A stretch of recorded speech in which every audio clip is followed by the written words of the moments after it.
hello. I'm live. I'm alive on this beautiful day in sunny Sydney. I'm gonna put my hat on my phone. Just get my phone a hat so it doesn't overheat.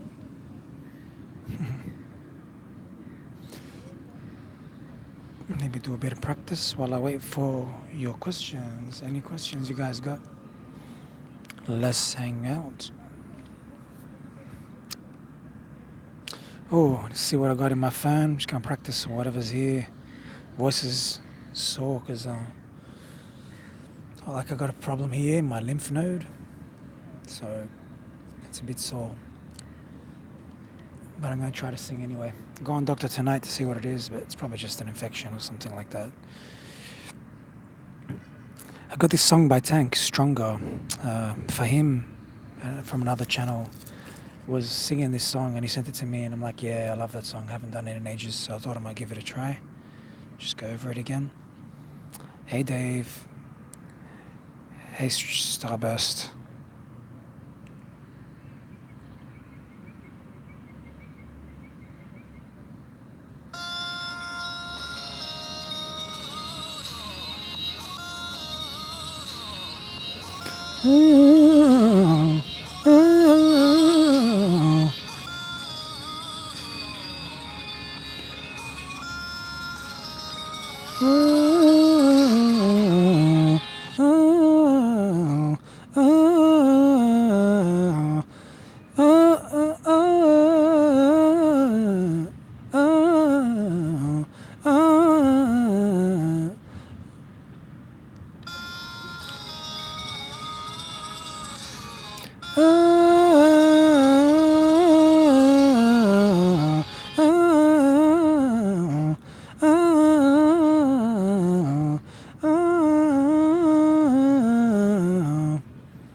Cool.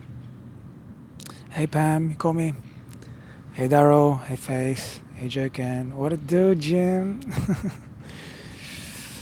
This is Tank, Stronger. Just running through whatever I got. Running through the runs in this list on my old phone.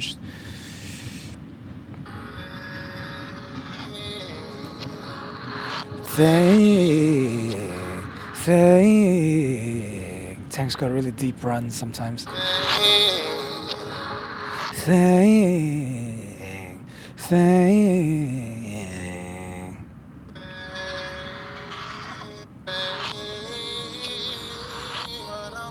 That vibrato bounce.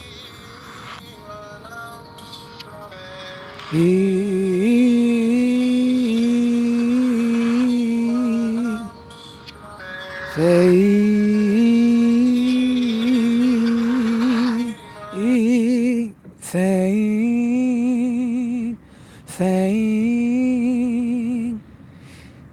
Yeah. Hey Rashid.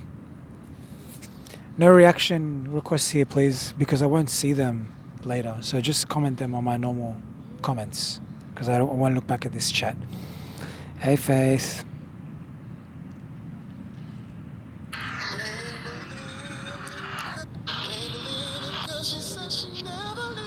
Ooh, all right, guys. Whenever you're ready, hit me with some questions or anything like that. Hey, Aaron. I'm just gonna keep practicing. Yeah, and saying hi or whatever.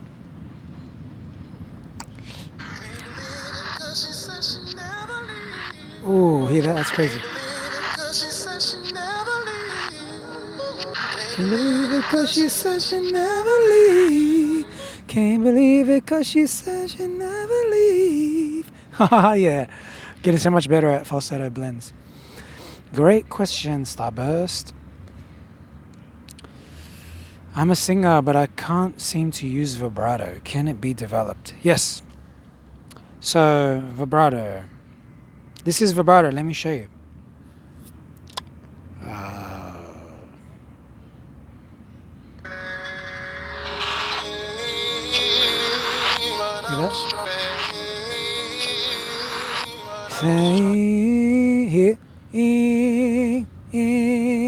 So, that's all it is. You just got to learn to do that. Watch me when I slow it down. Can you hear it? Here.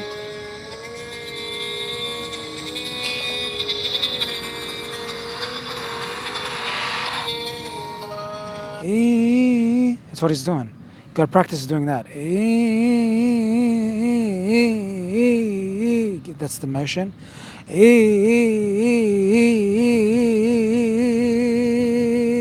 Thing.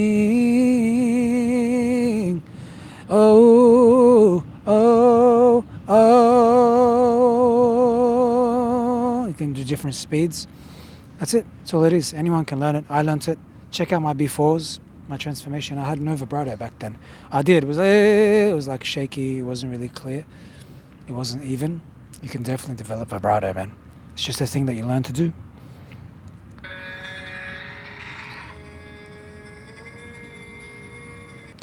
Can't believe it. Can't believe it 'cause she said. That's the hard bit. 'Cause she, believe it, 'cause she said, she said, she said, she said, she said, she said, she said, said, she said, can't believe it 'cause she said she'd never leave. Ooh, oh yeah.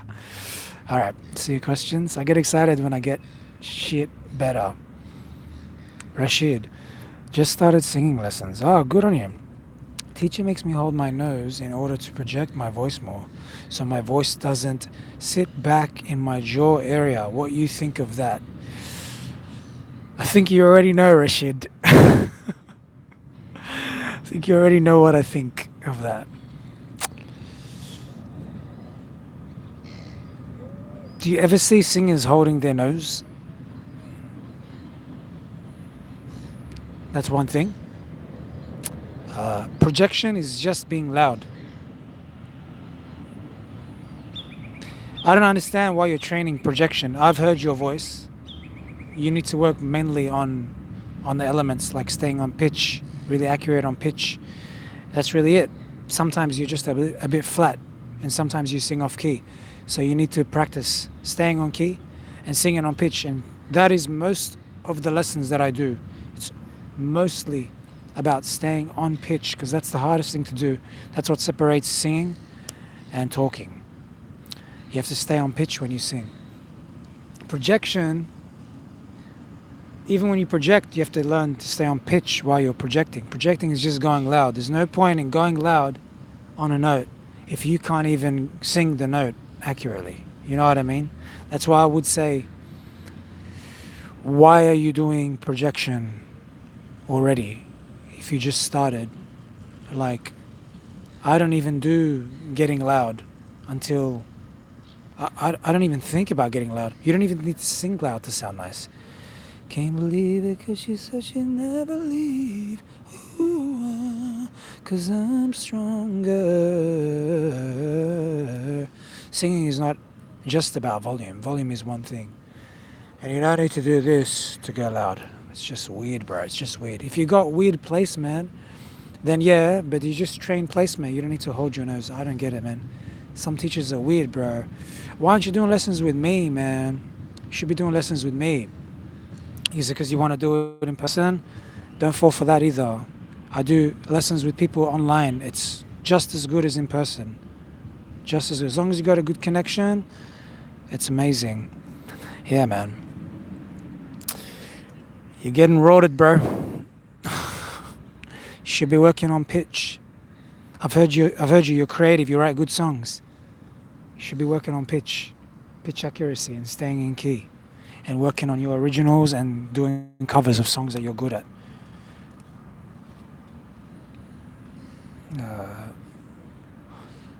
But you know, sometimes you got to go through it to see what's good and what's bad, to really know. Hey, Mommy Ken. Sydney, when did you start teaching yourself to sing?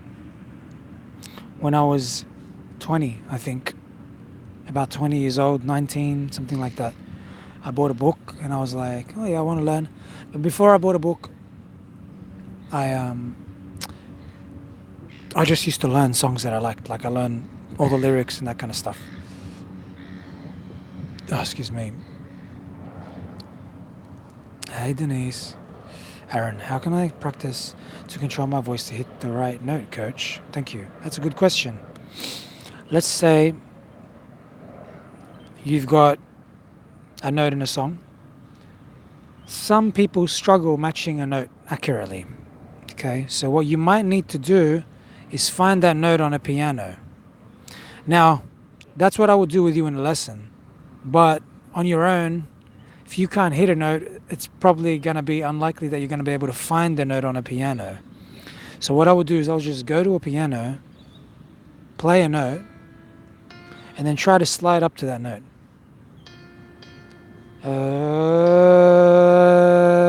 Until you match it, like that. Once you can do that, the next step is play the note and try to match it straight away, and then try to hold it.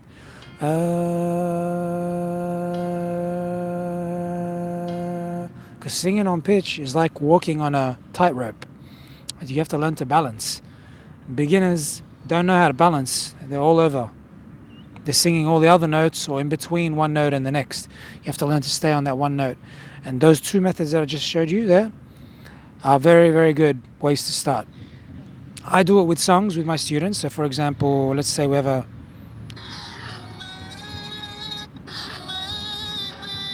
make me. So we'll find that note.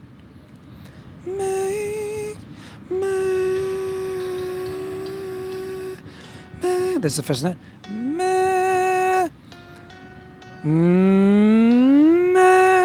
For example, make me, and then you find all the notes, and then I make my students match it. For example, don't always do it with the piano. Only do it for people that are really struggling and are having trouble finding it by copying my voice or by copying ASD.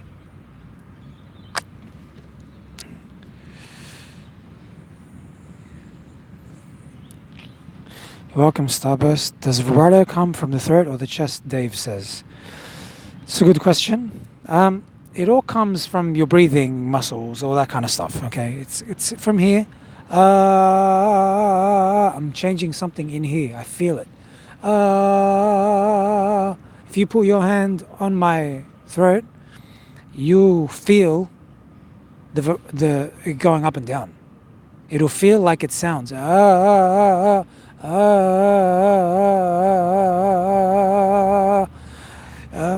Like a vibration. I can feel a vibration there,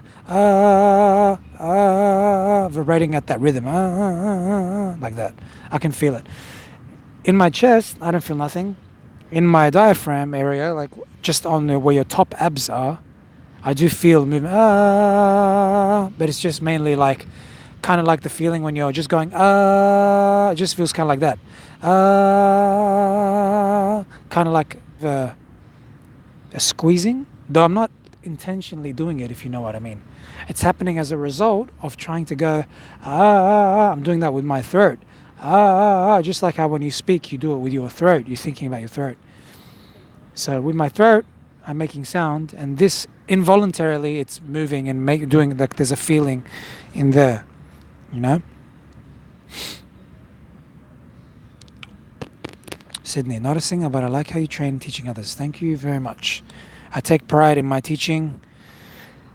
I did a lot of trial and error on myself and a lot of trial and error on students. I worked in high schools for 7 years and I worked with private students in that time as well. Not that many, but so I got to do a lot of testing on people.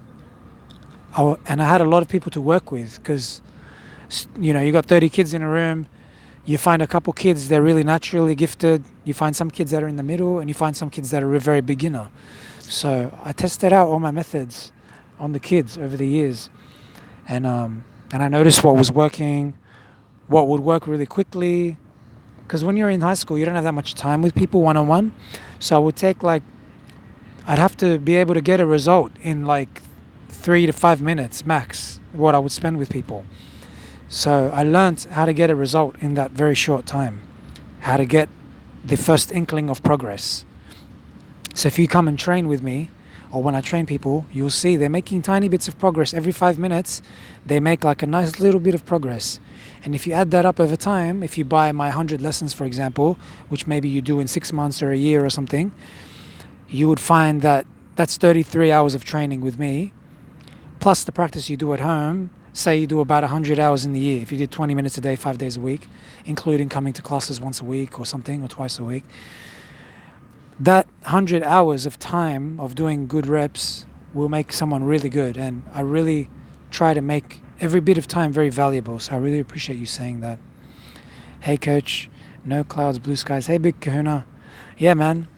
Big Kahuna is one of the first people that asked me to do reactions. It was Big Kahuna and Jim TC. Jim TC is one of my students. So thank you very much, Big Kahuna. I just want to give you a shout out, man, for asking for my analysis. And you got me into these reactions. It's a very fun new format, and you helped me find all these great new artists, and given me a new way to teach that I didn't think of before, and found me a new audience as well. So thank you very much.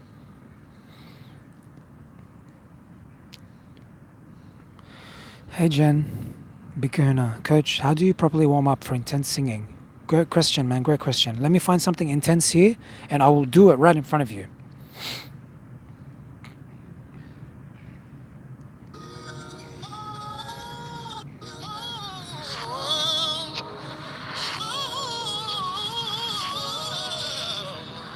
Let's say I want to do that. That's super intense, right?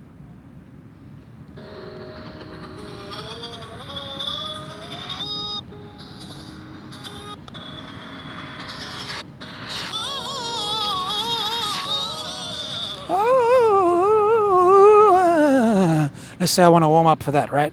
I'm pretty warm right now because I've already used my voice since 7:30 a.m. today, and it's now 1:30, and I've already done practice sessions and lessons, etc. So here's what I would do. I would use this app. I'll drop the key 6 down, or it might be 12 down. It depends. Everyone's voice is at a different level. So for me, I'll go 6 down now because I'm pretty warm. I'll also slow it down because the run's a bit fast, so I want to kind of be more accurate on the run. So develop that part of me too. So I'll slow it down to 50% at -6. Now the -6 is the warm-up part because the -6 is what makes my voice, keeps my voice in a comfortable zone and allows me to warm up before I get to the really intense high out of zone. Intensity is usually to do with how high something is, how loud something is. So I'm taking away I'm reducing the intensity right now so that it's not so loud and not so high. Make sense? The slowing down is so that I'm accurate. It can be for warm up as well, slowing down. Oh,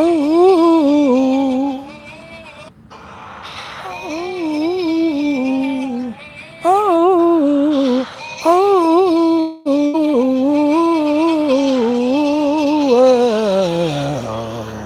whoa, oh.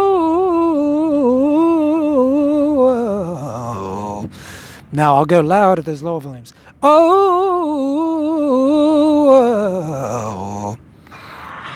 oh, oh. See the difference when I'm going louder? So you can start quieter. Oh, then louder. Oh, oh. Oh shit, the run's wrong. Ooh, oh. More intense, yeah? Now let's go higher. -5. Quiet, then loud. Oh,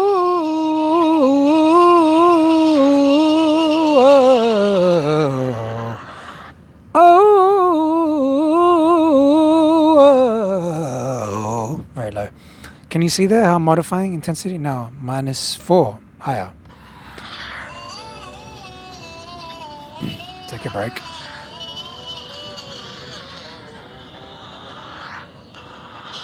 Oh,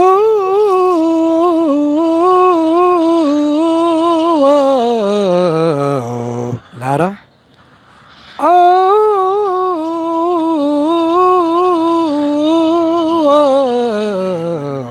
so I probably wouldn't go loud.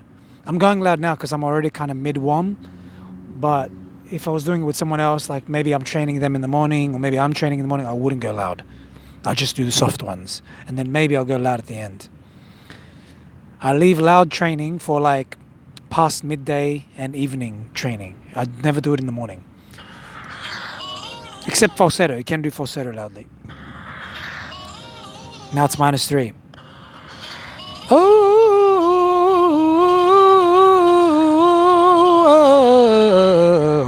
see how that was like a different kind of level of volume? Because it's getting harder now. Oh,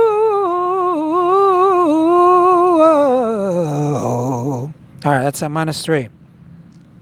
My voice is getting a bit tired because I have a bit of an infection, a bit of a virus here. So I'm probably going to hit my limit now. And that'll be my training, my warm-up. Warm-up is really your training. All you're doing is modifying the range. It's to warm up your voice from wherever you're currently. If you're not feeling that warm, you start at a lower range. Oh,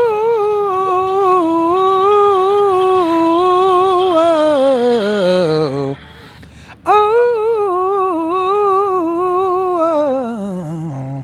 oh. That's where it's getting hard. Can you hear that note? All right, and that's it. There's my warm-up / training. Oh, that made me tired. I just got here. What are we talking about, Francis? Aaron, I really appreciate it. Thank you, Aaron. Thanks, Dave.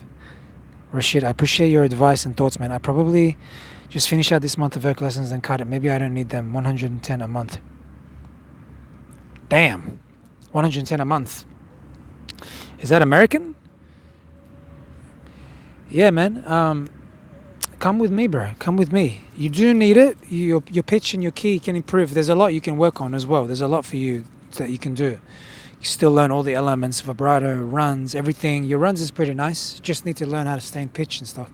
And your creativity. So yeah, man, come with me. And for that price, yeah, you look at my prices and you can compare. rnbsinginglessons.com. And you won't be wasting any time, I guarantee. Pam, you wouldn't even ask, you wouldn't even think to ask questions when you train with me. You wouldn't want to even need a second opinion because you'll just be like, you'll feel the progress, you'll know. You understand what I mean? Like, all my students, they know, look at my reviews, like, they feel it. As soon as they get in, we're like, always people have surprised looks on their faces. They never expect it, even though they've watched my videos. They never expect what I'm about to teach them. Like, they never expect that I can get their voice to make those little changes. It's always a surprise, and I love seeing that in my students. Pam, would it be possible to train someone who's tone deaf? Tone deaf is not real. I've never experienced anyone who's tone deaf. You might mean someone who can't match pitch. So if you play a note and then, say for example, you play a note on the keyboard, and they go, like they sing something different. That would be, it's not officially tone deaf because there is, like, I think a medical condition called tone deaf, which affects a very small amount of population. But if people can't match pitch, yes, I do train that. I have many students that I train and have trained on a long-term basis on matching pitch. But those people are the most beginner level and they need the most lessons. If you can't match a note when a note is sung to you, if you can't match one note at a time, you're at the most beginner level and you need the most work. So yeah, but anyone can do, of course. That's what my job is, teaching people that. Fenetry. Hi, I've been a fan since day one. Keep up the good work. And thank you very much. Ryan, hello, couch. I'm a couch now. Hello, couch. Hello, couch. Couch here. T, yo, I love this channel. Keep doing what you're doing. Thanks very much, T. Ryan, may I ask some advice, couch? You can. I don't know if couch knows, but coach knows. Big Kahuna actually was wondering. Regine Velasquez, when she was 6, her father submerged her neck deep in seawater and her sing vocal runs with this method help in lung endurance and breathing techniques. I don't know. I've never tried anything like that or heard of anything. It sounds like something that's kind of like a bit archaic and like old school sort of weird mentalities that people had in old school about anything. You know how like I get migraines, and I read in old school times they used to hammer a little hole in people's heads in their skull because they thought migraines was trapped gas in the head, and that making a little hole in your skull will remove that gas. It sounds a bit stupid, like doing that, as well as dangerous. So, um, if you want to improve your lung endurance while singing, you sing, and it improves your lung endurance. Do you know what I mean? Like, sometimes people go too far with using non-related things to develop a skill. Like, stick to the skill. If you need to learn how to get longer breath or whatever, you practice singing notes and gradually getting longer and longer. You know, that becomes your exercise. So if you want to sing a note for 20 seconds, you practice holding that note. And then your breath runs out at 10 seconds. Then you do it again and again and again. You do 10 reps, and then you do it again the next day. And you do 10 reps. And then you gradually, you start to hold it for 10.5 seconds, 10.8 seconds, blah, blah, blah. And gradually, the amount you can hold your note gets longer. Same with runs. You start lower, you start slower, and then you gradually get faster. Same with range. You start lower and you gradually get higher. That's it. You don't need to go swimming and do like special breathing machines or stuff like that to build it. You know what I mean? It's like I don't think that you need to do that. Like that's the case. Do you know what I mean? It's like runners. They might train their thighs by doing squats and stuff, but really their core training is actually running. Like they have to practice the act of running. All right. How much the squats helps them, who knows? But people think that you need to do that to get better at the actual running. Maybe, I don't know. I'm not an Olympic athlete. I don't know if that's a real thing in that. But when it comes to singing, I don't know. But I wouldn't get people to do that unless there's some kind of like maybe some kind of proof. Like if some singers can do it and they don't need to do that training, or maybe they can do it with a different kind of training that's safer, then why would you do it? I would probably ask those questions as well. City Hunter. Careful when positioned under a tree when thunder and lightning are forecast. There's no thunder or lightning here, man. There isn't even like one cloud in this sky. But thanks, you're funny. Pam, tone deaf is equal to someone who simply can't hear the note in their head. Yeah, exactly. Which is like 2/3 of my students. So that's a very common thing. I couldn't clearly hear the notes in the past. It's actually something everyone has an issue with, but to different degrees. So the best singers make less mistakes with matching notes, and the worst singers, most beginner singers, make more mistakes. And it's like a scale. In reality, everyone's got like a natural ability somewhere along that scale of perfect and beginner. You know what I mean? That's the reality. Big Kahuna. It does sound far-fetched, but you can see your voice maybe trying your next bathhouse session.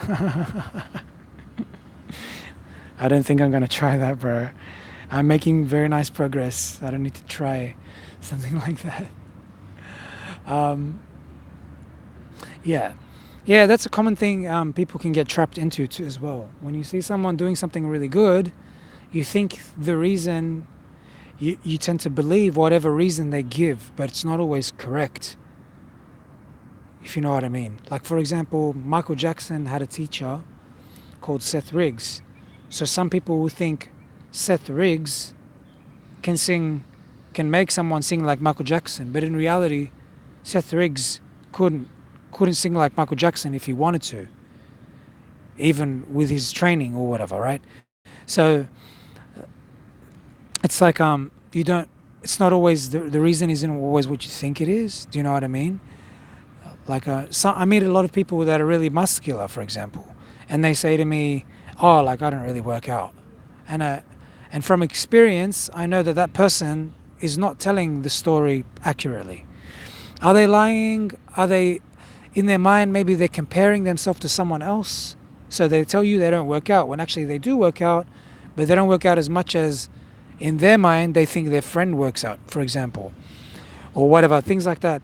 I met some amazing singers and they go, oh, like, I never got a lesson. But then you'll find out that they grew up in an environment where there was a lot of teachers. They just didn't have a formal thing that they went to and paid lessons. Or one of their family members was a singer, and they used to sing around them or help them or whatever. And you know what I mean? So people don't always tell the stories right. And even if they do tell the stories right, like her father submerged her, it doesn't mean that's necessarily the cause of her good singing. You'd want to know everything she does, not just that. That's why one thing I'd like to do is actually do interviews with great singers. I got one of the ideas from Carl, who did a series where he interviewed the singing teachers.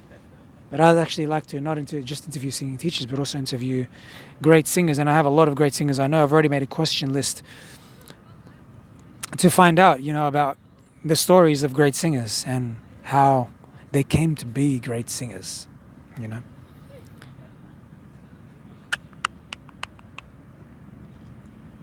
City Hunter. Yeah, I got a friend who had that problem. Ear problem, yeah. Any advice for acoustic style? Learn to play guitar well. Uh, because playing guitar is its own separate skill that you have to be very good at before you use. Or else you're going to struggle when you go to combine singing and guitar. I've got a course teaching guitar. It's actually very good. It's very effective to learn it through a course as opposed to learning in person, because you can learn a lot through the course. And then you can come get in-person lessons for anything that you couldn't figure out from the course.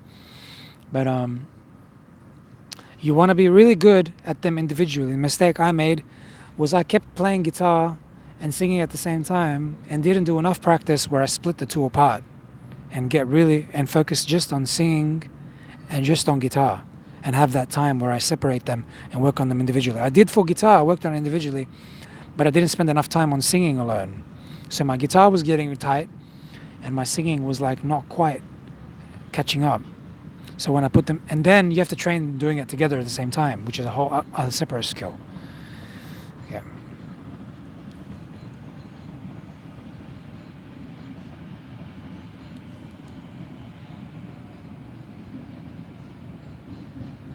Bikahuna. Great questions today, man. What are the most common singing mistakes that can cause an injury?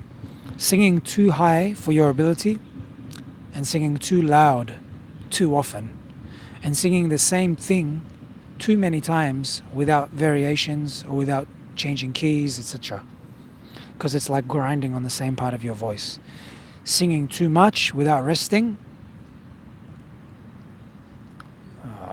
like I probably should be now. My voice is quite tired, probably from the infection, so it's probably weakened.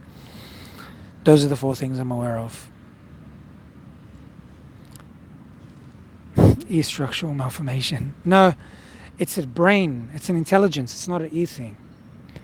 Tone deaf, not being able to match notes is not a physical ear or throat thing. It's an intelligence thing. It's like maths. Some people are good at maths. It's because they have more intelligence naturally. Some people are good problem solvers. Some people are good drawers. That's in their mind. You can't draw anything unless it's coming from the intelligence in your brain that tells you how to make shapes, colors, etc. So singing is an intelligence in the mind. So that's why in my lessons, I train.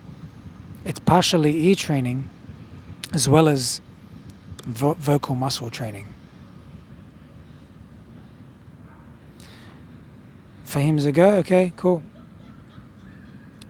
Pam, just guitar and cajon drum. It's Cajon. Look that up. Hey, Rowena. Yo, what it do, Jim? Do you have a specific distance you hold your mic when you sing karaoke or recording? I put my lips on the microphone when I'm at karaoke, because usually it's a very loud environment and they only turn the mic up a certain amount. So I usually have to put the mic right up on my lip like that so that I'm nice and clear, and right in the center of the mic so it's picking up the full proper sound. When I'm recording, that's different. When I'm recording at home, because I have control over the volume levels, so I can usually set it so that I'm about that far away, sometimes further away. Uh, when I'm going to do a loud note or something like that, that depends on your personal setup that you have at home. Hi Ryan, no, I don't remember. Anyone else jealous of the mic? What mic? This? Alright guys, I'm gonna go. My infection's hurting a bit. I gotta get back to work. Hope you guys enjoyed my answers to your questions. I really enjoyed your questions. And you guys can leave me a little tip if you want on Super Chat or to my PayPal, just as a thank you for your for like if I answered your question. I don't care how small the tip is. It can be whatever. It's just a nice little appreciation for my time and my effort and my knowledge. Keep the reaction requests coming in my normal comments. It is a bit overwhelming when there's so many, so it is hard to choose sometimes. I'm trying to do like what I'm in the mood to do so that you get the best reactions possible. I think that's important. So sometimes I'm in the mood for a slow song, sometimes I'm in the mood for something funny, something upbeat, a particular artist, a female or a male. You know what I mean? So that's what I'm thinking when I'm doing them. I'm really enjoying everything you guys are writing for me in my comments, and I appreciate you guys hanging out with me. Okay, I'll see you next time. Bye.